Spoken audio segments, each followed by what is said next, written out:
everyone, this is Wayne Rivers at FBI, where we build better contractors.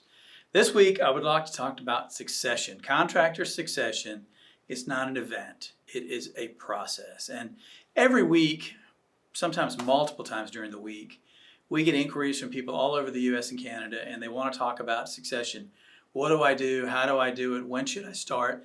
Etc., etc. And so I want to go into this succession discussion a little bit. We spend an enormous amount of time not just talking about it with our members, but actually executing succession plans all over the US and Canada. So before I get into it, I want to talk about boot camp. Boot camp is over half subscribed for February in Raleigh. So it's February 9 and 10. So go ahead and sign your folks up now so that you make sure that they get a seat. And then later we're going to be announcing our other boot camp offerings kind of across the US for 2023, right around the corner. All right, so when you read about succession in the financial press or even in industry trade publications, 90% of the time or more you're reading about ownership succession. How do I transition the ownership of my company from a set of senior generation leaders, whether family or not, that really doesn't matter, to a group of next gens or junior people. Now they could be family members, but they don't have to be family members. It could be, me and Dennis selling a company to any number of non-related parties, right? So what you read about is always ownership succession. Well, there are two more super important components. I mean, super important, holy moly. The second one is management succession. And the third is leadership succession. So if you think about management succession, if I'm going to retire, and our COO is going to step up to CEO. Well, he's already got a full-time job. There's going to be a big hole in the organization because now suddenly we don't have a COO anymore. Who's going to do all the stuff that the COO did? So there's got to be management succession. You've got to adjust the whole chain of command, your entire management group. And then there's leadership too. All right, so leadership is often about personality and the way leaders inspire people, and no two people are the same. So Dennis's leadership is different from my leadership. Leadership is different from John's leadership. So leadership succession also has to be a part of the mix. So I want to show you a couple of graphics here. You'll see them on the screen. The first is what I think. This is a graphical representation of how I think contractors view succession. So over here, see, we've got responsibility, knowledge, skills, and abilities on this axis. On this axis, we've got time as time goes by. And people tend to think of transition as an event. I'm going to retire December 31st, such and such a year. Boom. I'm out, you're in. That is a transition event. And that really puts a lot of pressure on people in the organization. It's unfair to your customers. It's unfair to your trade partners. That is a bad way to do it.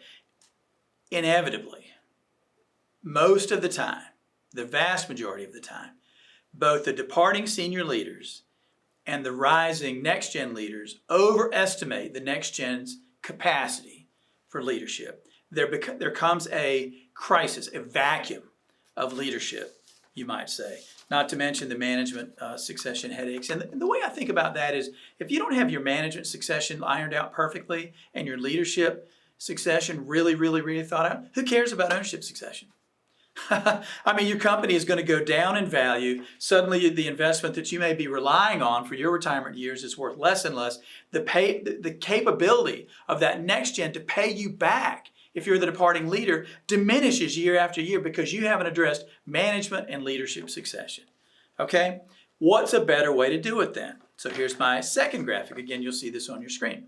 Okay, so the axes are the same: responsibility, abilities, knowledge, and then time over here. But if you can, you'll see this. But you've really got to ramp up your successors well before the transition event. So if I'm going to say I'm going to retire December 31st, 2026, it is time right now to begin preparing the next gen leaders.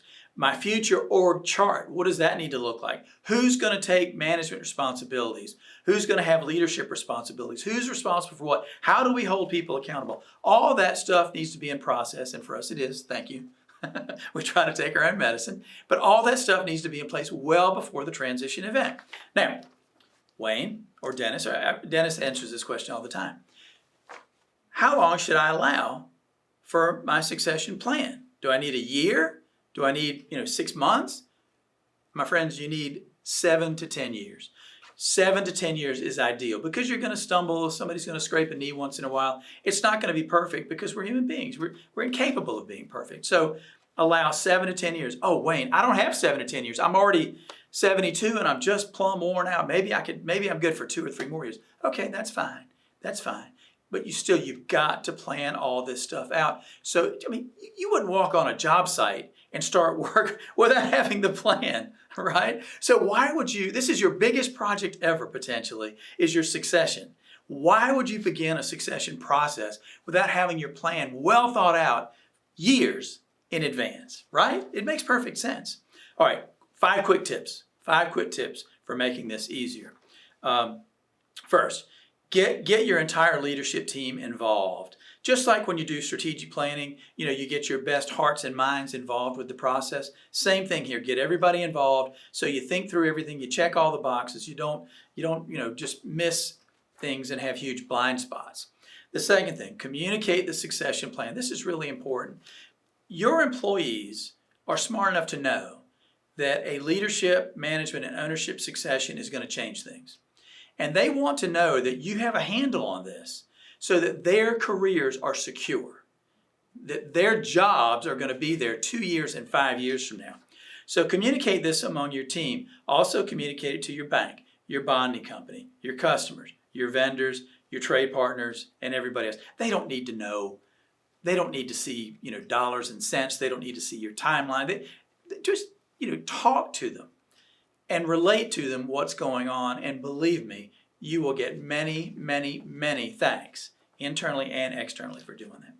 The third thing is allow for changes in style and tone. So I was with a father and son who are going through a transition, and the son has already taken the business to a dramatically different level from what Dad had. But Dad's in his 70s, son is about 50, and they were talking about some upcoming changes, and they were developing a strategy to get the employees on board with the changes. And Dad just shook his head, 70-something-year-old guy. Why don't you just tell them what to do? Why don't you just make them do it? And the son was very patient, and he said, Dad, that just doesn't work anymore with today's employees. It just doesn't, you can't, I could do that, but it's not going to be effective. And if you think about, for those of you that are my age, when you came into the workforce, when the boss said jump, you said how high. We didn't need to know what the motivation was and know what the plan was and what's in it for me. We just did it because it was, by gosh, our jobs. Well, today's employees aren't that way. They want to have a stake in the outcome. They want to know how they're going to be affected, how they can contribute to a successful succession effort. So allow for changes in tone and style. The fourth thing is get outside objective input. Get your advisors involved, your lawyer, CPA, financial planner, banker, whoever. Get your peers involved. Professional advisors are wonderful, but to me, the best business advice comes from peers. So our peer group is coming here to Raleigh to dissect our company pretty soon. I'm a little nervous, but the best advice that I get is from my peers. The best advice most contractors get is from their peers. So by gosh, get your peers involved and just make sure that you're learning from their successes and, maybe more important, their mistakes. And the fifth thing, you may have already guessed this, start early. Give yourself 7 to 10 years. Even if you're 60 and you're still going strong, you feel great, you have energy and all that stuff, still go ahead and start thinking about it, because as the years go by, you have a little less energy, et cetera, et cetera. Go ahead and do the right thing, not just for your benefit, but mostly for the benefit of the other people on your team. You might not need a plan. You might feel very comfortable here that it's just going to work out, because things have always worked out for you. It's not, this succession plan is not for you. It's for everybody else on your team. So I'd like to hear what's worked or maybe failed to work for you. This is Wayne Rivers at FBI, where we build better contractors.